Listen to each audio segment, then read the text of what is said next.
Dans la première course, c'est un Vintage Angel dans une condition nettement améliorée qu'on a aperçu à Floréal, étant donné qu'il a pleinement bénéficié de son premier galop de course.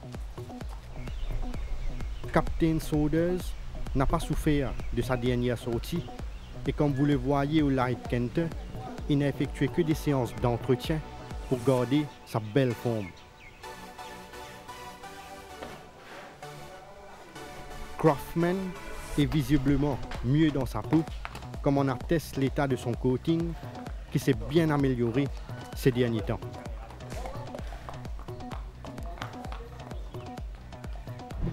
Dans la deuxième course, Chap Chap a été préparé avec beaucoup de soin depuis qu'il est sur place et son travail au Nice Kent démontre qu'il s'est pleinement acclimaté.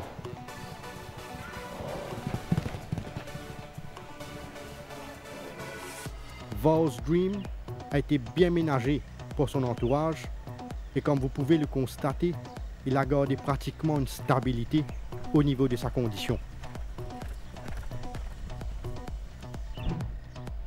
Dans la troisième course, Sacha a une nouvelle fois donné entière satisfaction lors de ses workouts, confirmant qu'il est un coursier qui respire la grande forme actuellement.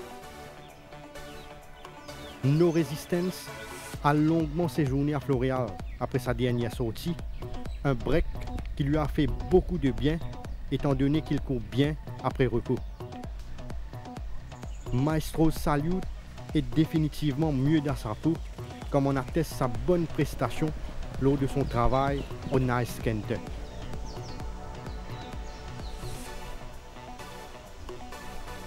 Dans la quatrième course, par rapport à sa dernière sortie, Firé Equatilé est descendu à Floréal uniquement pour récupérer. Toutefois, visuellement, il affiche une bonne condition physique. Sir Earl Grey a été soigneusement préparé depuis son dernier galop de course et son travail du 12 mai au Nice Kent est une indication de ses constants progrès accomplis précédemment.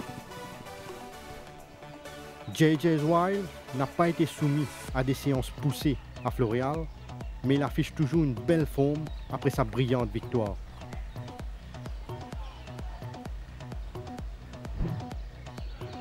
Dans la cinquième course, appréciez la bonne condition physique de King's Knight qui a retenu notre attention de par ses gros progrès affichés ces derniers temps.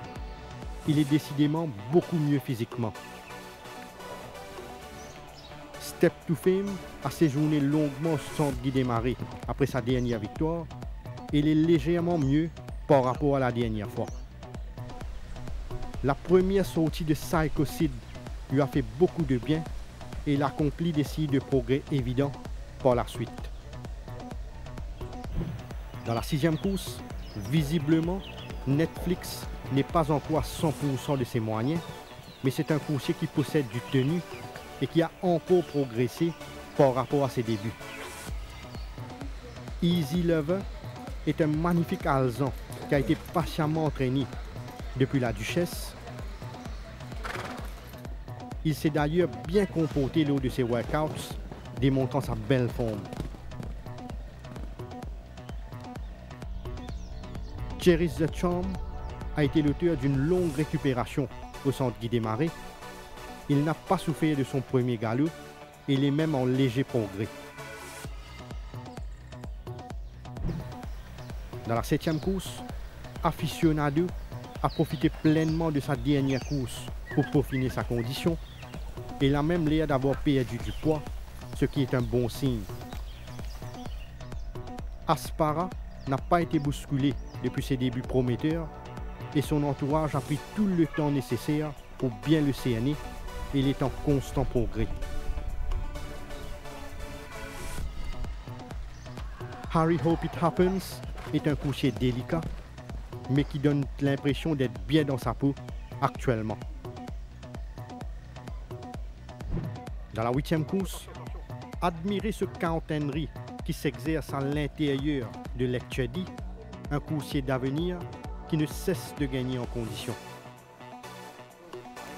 Rock on Jordies est l'un des chevaux de son yard qui nous a frappé de par sa constante progression Son travail du 12 mai au Nice Kent est la preuve concrète qu'il est mieux qu'à ses débuts. Suivez ce bridegroom Bertie, auteur d'un excellent travail sur la grande piste, un coursier qui est proche de son meilleur niveau.